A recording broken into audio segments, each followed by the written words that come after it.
O agro está cada vez mais profissionalizado, mas tem muito aí que evoluir ainda. Um dos desafios é a sucessão familiar, a sucessão no agro, porque é justamente o que garante aí alimento na mesa do brasileiro, na mesa da população mundial, né? E esse é o assunto que nós vamos discutir hoje, seja pequena ou grande propriedade. A profissionalização, a sucessão é fundamental para a continuidade do negócio familiar. Assista agora A Força do Agro com Joyce Maffezoli. Luciana Ikeda, CEO da Ikeda Planejamento, escritora, palestrante. É um prazer recebê-la, Luciana. A honra é minha, Joyce. Um prazer muito grande estar aqui hoje. No agro, não são só os impostos que acabam com o patrimônio. Conflitos familiares e decisões mal estruturadas podem destruir um legado construído por gerações. A escritora Luciana Ikeda fala como a organização e o planejamento são essenciais para garantir a sobrevivência dos negócios rurais. Porque os conflitos familiares, Luciana, eu acho que de uma forma geral, né, não só do agro, mas falando especificamente do agro aqui, costumam ser mais destrutivos até mesmo do que os impostos na sucessão. Sim, porque impostos a gente tem previsibilidade. Apesar de termos tido aí um aumento significativo na carga tributária, de termos aí uma expectativa de aumento, especialmente em algumas regiões, considerando o teto do ITCM de 8% no Brasil, mas é previsível, Joyce, a gente consegue fazer uma estruturação patrimonial, fazer uma previsão de quanto isso custa e organizar o patrimônio para que esse custo seja suportado. Já o conflito, que ele surge no momento que já traz um luto, já traz uma transição, ele pode ser devastador, porque é imprevisível, gera falta de confiança, gera ali atrasos nessa sucessão e, consequentemente, afetará a produção, afetará a safra, afetará a operação como um todo. Então, a falta de diálogo aí entre os herdeiros impacta no valor do patrimônio, inclusive, né? Sim, tem muitas coisas que acontecem dentro de uma estrutura familiar que são veladas. E dinheiro no Brasil é um tabu.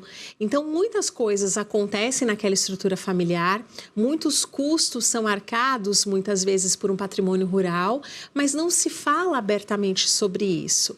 E no momento de transição em que tudo deveria estar claro, quando não existe essa organização prévia, às vezes as pessoas têm que descobrir naquele momento qual é o volume do patrimônio, como algumas situações serão resolvidas e o diálogo que já não existia antes, ele se torna um pouco mais difícil, um pouco mais turbulento nesses momentos. Acho que a profissionalização no agro, ela já evoluiu muito, né, perto do que era, mas foi algo sempre deixado. É uma coisa de família, vamos plantar, vamos colher, vamos vender. E isso é um erro que as famílias cometem, porque o agro tem que ser visto, a propriedade, aquela produção tem que ser vista como um negócio, como uma empresa, né? Exatamente, porque ela acaba sendo uma empresa muitas vezes muito grande, que emprega muita gente e a gente acaba tendo ali essa interferência familiar de forma ruim. Muitas famílias, Joyce, com quem eu convivo diariamente, os filhos eles saem para alcançar um patamar que às vezes os pais não chegaram, que é de estudar, ir para fora do país, se profissionalizar, mas não necessariamente eles têm vocação para o negócio e interesse em seguir nesse negócio. Então esse é o primeiro desafio de entender quem que dará continuidade e se existe essa preparação. E eu penso que tem que ter muito claro uma divisão entre aqueles que ficam na operação e que conduzem a operação e aqueles que são donos do capital e serão remunerados pelo capital. Mas isso precisa ser definido de uma forma clara ali dentro daquela família. Você falou uma palavra importante, vocação, né? Porque a gente sabe que tem que ter vocação para o agro. E às vezes as novas gerações estudam, né? Se profissionalizam e às vezes não tem a tal vocação para a terra. E tem que saber, tem que conhecer, tem que mexer, não é só comandar, né? Exatamente. Dentro daquilo que a gente fala de propósito, que a cultura japonesa chama de Ikigai, né? O que é que o mundo precisa? E a gente sabe que o mundo precisa de agro mais do que nunca, eu diria, nesse momento, e a força desse agro brasileiro. O que é que eu sei fazer bem? Então, entra aqui aquela parte da capacidade técnica para gerir o negócio do ponto de vista operacional, financeiro, comercial, entra aquela questão do eu gosto de fazer isso, né? Eu consigo aqui sentir aquele amor, aquela paixão por aquilo que eu faço, e entra também a remuneração que vem a partir desse negócio. E esse também costuma ser um ponto de conflito, que é aquilo que a gente falou antes, né? A diferenciação entre quem é remunerado só pelo capital e quem tem a remuneração porque está trabalhando, está atuando. E às vezes a gente tem ali uma operação tocada por um CEO que poderia ser CEO e tem uma formação para ser CEO de qualquer outra grande empresa nacional ou global. Então esse é um ponto importante também para ser trazido. Está no agro, os produtores, os fazendeiros estão contratando já o CEO? É uma figura presente no negócio do agro? Sim, a gente já tem visto isso, a gente percebe muitas vezes que esse CEO é formado ali na base, então é muito comum que essa pessoa ela saia, né, o filho ou a filha saiam, tenham uma formação fora. Eu acho muito legal isso de experimentar, trabalhar em outros negócios, às vezes em outros tipos de negócio, em outras propriedades, em outras produções, porque quando volta diferente, volta com mais musculatura, com mais experiência, mas a gente também tem visto essa contratação de fora. E quando chega alguém de fora, essa família tem que estar preparada para essa recepção, né? E eu tenho visto muito isso dessa tentativa de trazer, porque muitos filhos não querem seguir, né? E é curioso que às vezes a pessoa fala, eu não sei ainda o que eu quero fazer, mas eu já sei o que eu não quero fazer. E tem a ver também, né, Joyce, com essa questão de gerações. A gente está vivendo um momento intergeracional que aquela questão da gente que vem ali, né, de baby boomers, geração X, que se trabalhava de sol a sol de uma maneira muito árdua e se valorizava muito isso, vem uma geração que tem ali uma tendência de tentar buscar o equilíbrio. Eu não quero acordar tão cedo, eu não quero, né, os finais de semana e feriados comprometidos. E, às vezes, a questão rural ela exige isso, não tem essa disponibilidade de ter tanta flexibilização assim, né? O dia começa cedo, termina tarde, nunca termina, na verdade. Tem sábado e domingo e tem que continuar, porque é um ser vivo, seja a planta, seja o animal, né? Exato. Precisa de atenção, cuidado. E é imprevisível, né? Então é importante essa presença, mas eu vejo que a família tem que estar preparada para isso, porque quando a gente fala de uma gestão profissional financeira, quando nós falamos de uma gestão profissional administrativa, a gente vai falar de indicadores, de controle de produtividade, de controle de jornada, de mexer muitas vezes naquela equipe que já está ali dos contratados para que atendam ali os requisitos. A gente vai falar de gestão de pessoas, de turnover, né, de atratividade de mão de obra. Tem muito produtor ainda que mistura tudo, não separa o negócio da questão familiar, da questão pessoal, né? E tem que separar, por exemplo, explica o que é o Prolabore, por que ele é importante, ele até ajuda aí a reduzir as tensões familiares. Sim, quando nós falamos de uma gestão profissional, é essencial fazer essa divisão. Qual é o recurso proveniente do negócio? Porque assim eu consigo medir, aquele negócio é bom, ele está trazendo aquilo que efetivamente ele deveria trazer, a lucratividade, ela está aqui dentro do que se espera quando eu comparo com o benchmark. E quando eu falo da família também, né? Quais que são aqui os gastos para a manutenção dessa família? E quando eu falo de uma segunda geração, para eu entender ali, né, qual que é a necessidade mínima de capital para essa manutenção, se eu não tiver isso separado, eu não consigo nem ter a percepção clara de tudo isso. O Prolabore, ele vem justamente para remunerar a pessoa que está trabalhando, está atuando naquela produção. Porque quando a gente fala aqui, né, de sucessão patrimonial, nós estamos falando que muitos podem não ter essa vocação, não ter o interesse de continuar, mas serão remunerados por isso, porque o capital está empregado ali e temos aquele que se dedicará. E aí, quando a gente fez a comparação anteriormente com o CEO, quanto é que essa pessoa ela seria remunerada para trabalhar fazendo a mesma função, com a mesma capacitação numa outra empresa que tem essa característica. Então, também é importante ter esse dimensionamento para que esse valor ele não fique muito acima das expectativas. Eu faço isso, mas eu quero uma remuneração que às vezes é de 4, 5, 6 vezes o que um CEO profissional ele cobraria. ou eu quero que alguém faça isso, tem aquele primo que pode fazer isso, mas eu não quero pagar o que ele vale, né? Quero pagar muito menos. Então, é muito importante esse ponto aqui ser definido com clareza.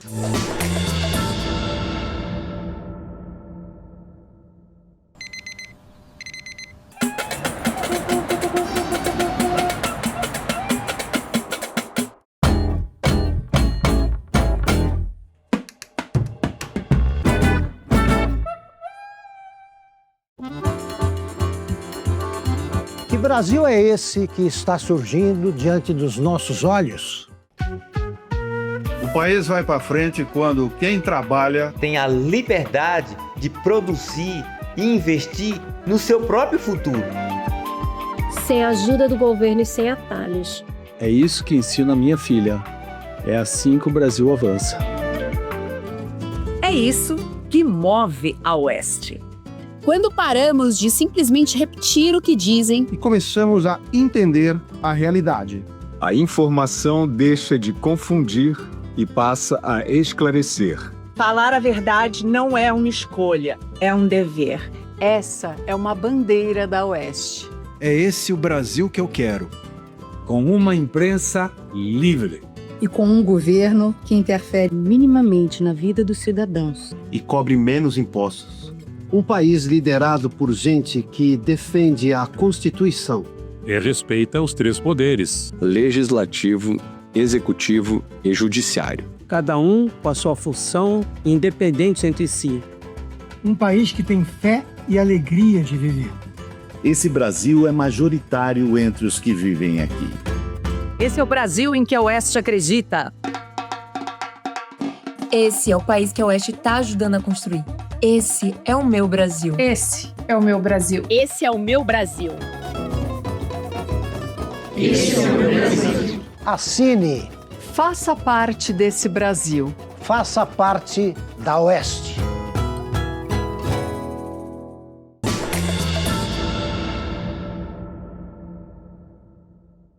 Todo o agro, se a gente for ver, é familiar, seja de pequena propriedade, de grande propriedade, é a família que está envolvida. E aí vem essa questão, né, de quem vai suceder, é alguém que vai conservar aí os valores da família, porque tem coisas que não dá para separar realmente, né? Não dá para separar. Inclusive aqui, né, quando a gente consegue fazer isso de uma maneira inicial, até a definição de quais serão os regimes de casamento que se orientará para esses jovens que farão a sucessão. Esse é um tema super delicado, porque quando a gente vai abordar isso, o jovem está naquela fase de paixão, de começo de vida, em que a gente acredita que as coisas não darão errado, né? Mas quando eu falo aqui de comprometimento de patrimônio, de como vai ser a contração de dívida dependendo do regime de casamento, como que isso vai ser alcançado, faz também parte do processo essa definição clara. E aí tem que ter diálogo, porque a gente tem que trazer as pessoas para a mesa, né? E tentar trazer de uma maneira mais leve, muitas vezes. E quando a gente fala aí de organização, planejamento, a ausência de uma governança, ela pode travar, inclusive, decisões estratégicas de plantio, de venda e afetar aí a rentabilidade de uma forma geral. Com certeza. De alcance de financiamento, por exemplo. Então, quando nós estamos ali numa negociação para um financiamento da safra, para financiamento de uma ampliação, é sempre mandatório, quando se vai para um comitê de uma grande instituição financeira, é saber quem que está à frente desse negócio. Existe aqui uma previsão, se essa pessoa deixar a operação por algum motivo, quem vai seguir e essa pessoa tem uma estrutura para suportar tudo isso? Então, a governança, ela passa a ser essencial aqui, inclusive de como, né, quando a gente fala aqui de alcance de capital para financiamento, como esse recurso vai ser usado? Ele vai ter diligência, ele vai ter destinação correta, ele vai ser usado para aquilo que ele foi solicitado efetivamente? Você falou em conselho. Qual é o papel né, de um conselho de família dentro das propriedades rurais? Sim, é o papel muito mais estratégico, porque o operacional ele estará ali, né, no C-level, o equivalente ali ao CEO, a pessoa que vai tocar a operação, o financeiro, que é essencial.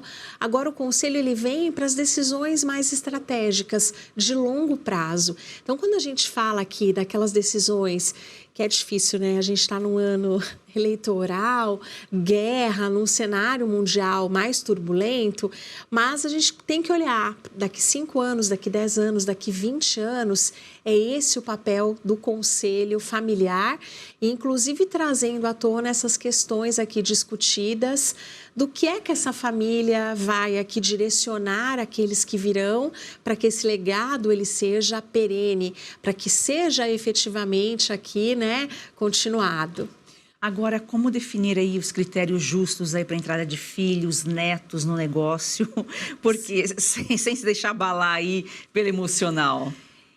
Primeiro a gente precisa entender que quando a gente fala de famílias, não existem famílias que são iguais, né? A gente vai ter sempre ali peculiaridades, a gente vai ter questões muito relevantes para uns e que pouco importa para outros. Então, é muito importante aqui, esse trabalho, quando a gente começa, é de muita conversa, de entender tudo aquilo que não está nas planilhas, não está nas escrituras, nos contratos, aquilo que muitas vezes é velado e que não é dito.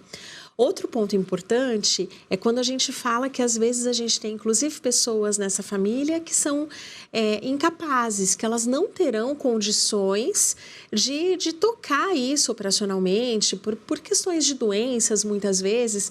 Eu estou fazendo uma transição agora de uma família que a gente está com uma situação que são 3 pessoas que são herdeiros e são incapazes. E a gente precisa falar disso abertamente. Quando a gente encontra uma situação assim, a gente sabe que essa é a maior preocupação de quem está no papel de sucessor, né, que vai fazer a transição. A maior preocupação dele é como essas pessoas serão cuidadas. Então, eu penso que esse ouvir, esse diálogo, esse momento em que todos são ouvidos, e aí aqui, né, 2 mulheres, não tem como não falar, muitas vezes o ouvir a matriarca ali daquela família, que ela traz um olhar de pessoas, ela às vezes tem uma percepção que é diferente só da frieza ali dos números e dos papéis. É a matriarca, né? O agro começou com mulheres, a gente pode dar um exemplo aqui até da família Maggi, foi a matriarca, né? Exato. Ela que levou hoje a potência que é, porque ela não desistiu, passaram por todas as dificuldades, saindo do Rio Grande do Sul para o Paraná, Exato. Mato Grosso, esteve à frente, né? Exato. Então, esse pulso da mulher, que tem um pulso forte e, ao mesmo tempo, tem um olhar de cuidado para as pessoas que orbitam esse sistema. Então, eu sempre penso que começar ali, né, pelas pessoas, com essa escuta ativa e do que é importante para aquela família. E às vezes a gente tem preocupações, eu agora também conversando com uma família, eles têm uma preocupação muito forte com as outras famílias que são funcionários, colaboradores, mas que estão ali há mais de 30, 40 anos com eles. Então ele não quer partir dessa vida sem ter a certeza de que essas pessoas serão cuidadas, mesmo quando a utilidade delas ali já não for a mesma que foi há 40 anos, porque tem uma visão de que aquilo foi construído. Então, isso precisa ser capturado para que a gente consiga deixar claro. E falando sempre de sucessão, é sempre um olhar assim, né? O que é que a gente pode aproveitar aqui do patrimônio, que a gente pode utilizar o patrimônio para que esses anseios que ou fazem com que essa pessoa não durma ou que faça com que ela sonhe, que eles sejam ali atendidos e realizados.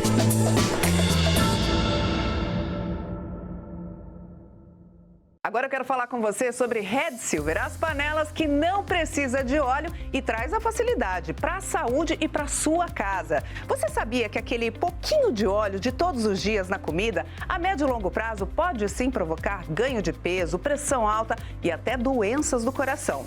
Mas com Red Silver você cozinha sem óleo e nada gruda. Dá uma olhadinha nas imagens. As panelas Red Silver são a solução para o seu dia a dia. porque fazem todo tipo de comida de uma forma mais saudável e sem usar nenhum tipo de óleo. Revestida com material antiaderente, ultra resistente que não gruda, promove um deslizar dos alimentos e não solta resíduos. São sofisticadas, leves, fortes e possuem um design elegante. A combinação perfeita para a sua cozinha. Acho que deu para você entender a qualidade da Red Silver, né? Então aproveite, porque hoje tem desconto especial de até 64%. Vou te contar todos os detalhes, mas antes eu quero te dizer que as nossas panelas têm alta tecnologia e vai em todos os tipos de fogões. No fogão a gás, para reter mais calor, te ajuda inclusive a economizar. Aí detalhe, se você quiser pode até colocar na máquina de lavar louça, viu? E a Red Silver é a única empresa no Brasil que ainda te oferece 30 dias de garantia. Você recebe, experimenta, não gostou? 100% do seu dinheiro de volta.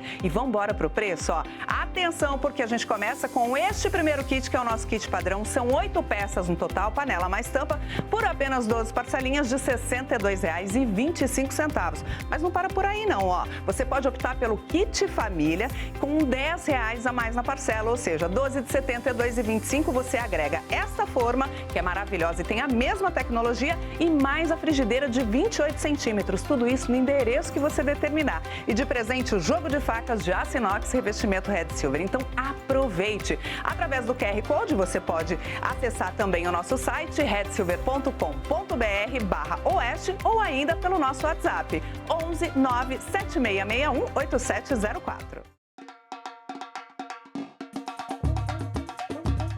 Eu assino a Oeste porque, para mim, o jornalismo precisa ter profissionais imparciais como vemos na Oeste.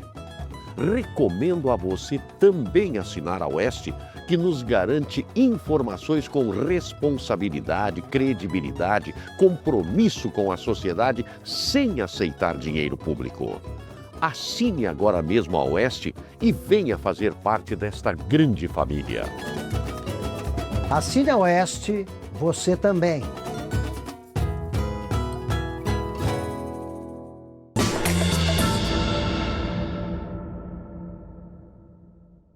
Agora, o que é uma holding rural e como pode ser uma alternativa viável aí para as famílias produtoras? A holding rural é uma empresa que vai ter dentro dela esses ativos produtivos, as propriedades concentradas numa empresa. Então, isso facilita muito quando nós falamos de sucessão, porque a gente deixa de ter várias coisas dispersas e soltas.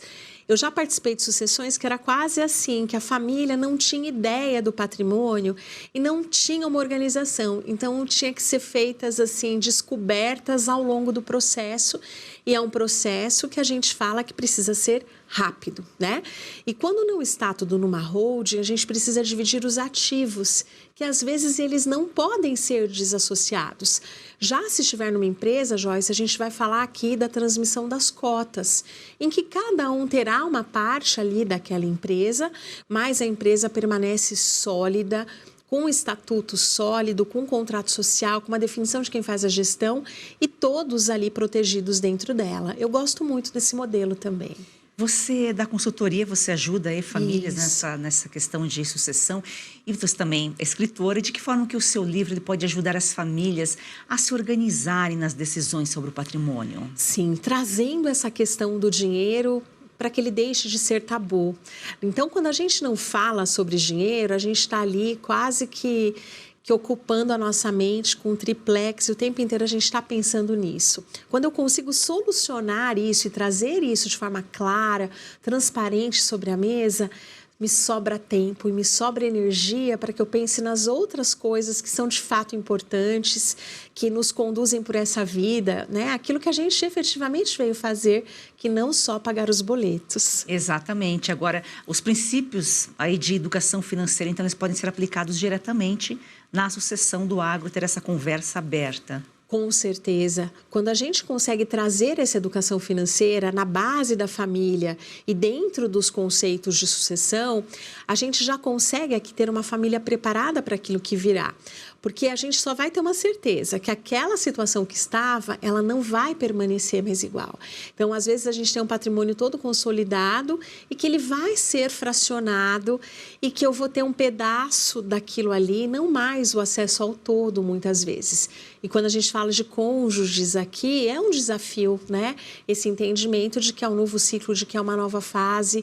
E especialmente quando a gente tem famílias que misturam tudo, o pessoal com o profissional, não se tem uma dimensão exata de qual é a receita que aquela família vai poder gerir, né? Então, quando eu passo aqui a ter os critérios muito claros, eu vou ter que trabalhar o orçamento dentro dessa família, no que tange o pessoal, porque mesmo falando da nossa casa, do nosso lar, a gente vai falar de um orçamento que ele é limitado e que eu preciso fazer uma gestão correta disso para que ele seja ali, né, perpetuado.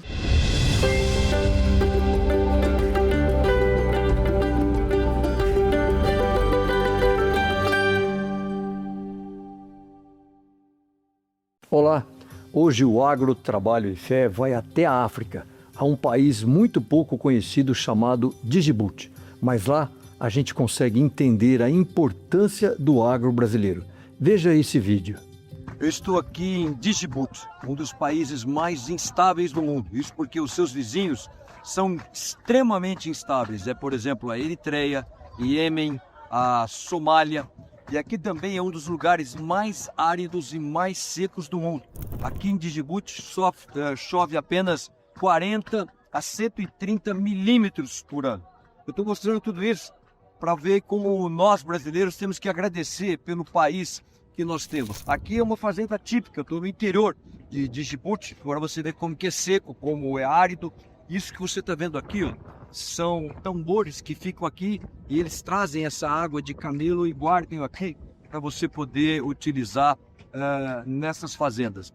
Então o Brasil hoje ele tem um papel fundamental para poder alimentar o mundo, ou regiões como essa aqui de Djibouti, onde eles não conseguem ter uma agricultura suficiente para alimentar toda a sua população. E o Brasil, com as terras planas, com o regime de chuvas que nós temos uma agricultura extremamente empreendedora, sustentável, de persistência, de coragem, que conseguiu produzir não só para alimentar os brasileiros, mas também mandar comida para mais de 200 países. Por isso, como dizia Luiz Câmara Cascudo no seu livro A História da Alimentação do Brasil, a refeição ela é um elemento pacificante. Quando eu vejo aqui uma fazenda que precisa desse tipo de sistema, trazer água nesses tambores no interior de Djibouti, o Brasil, ele é um elemento de paz, ele é um pacificador, mandando comida para essas pessoas, não só do continente africano, mas para todo o globo. Olá, hoje o Agro, Trabalho e Fé está num lugar muito especial. Nós estamos em uma reunião do Global Farm Networks, que é uma associação mundial de agricultores. São diversos países e pela primeira vez essa reunião está acontecendo aqui no Brasil. Só para você ter uma noção, olha os diferentes países que a gente tem aqui, ó, Uruguai, Bulgária, aqui temos a Holanda, o Japão, aqui nós temos Lesoto, temos Zâmbia, temos o Marrocos, o Reino Unido, os Estados Unidos, aqui temos o Brasil, Canadá, Brasil. Aqui nós temos o Nepal, o Chile, México, a Turquia, Ruanda, Romênia, são diversos agricultores que estão aqui. Isso aqui é uma arena, é uma excelente oportunidade para a gente contar um pouco a história do agro brasileiro. E às vezes histórias que a gente nem imagina que são importantes para eles. Na vida a gente está sempre preocupado com aquilo que falta e às vezes a gente esquece com aquilo que nós já temos. E o que nós já temos, por exemplo? Nós temos o maior programa de biocombustíveis do mundo. Então, para eles, eu fiz um convite muito simples, que eles visitassem, por exemplo, um posto de gasolina aqui no Brasil. E lá eles vão ver a tecnologia Flex, hoje mais de 80% dos carros vendidos no Brasil, eles têm a tecnologia Flex, ou seja, eles podem trafegar com 100% de etanol ou 100% de gasolina. Isso é uma coisa incrível que nenhum país do mundo tem como nós temos. Então, são coisas simples para nós, que nós não damos valor, mas que nós podemos contar para eles. Essa é a maneira de nós, agricultores brasileiros, contarmos a nossa história para o mundo. A história de sustentabilidade, de eficiência e de produtividade.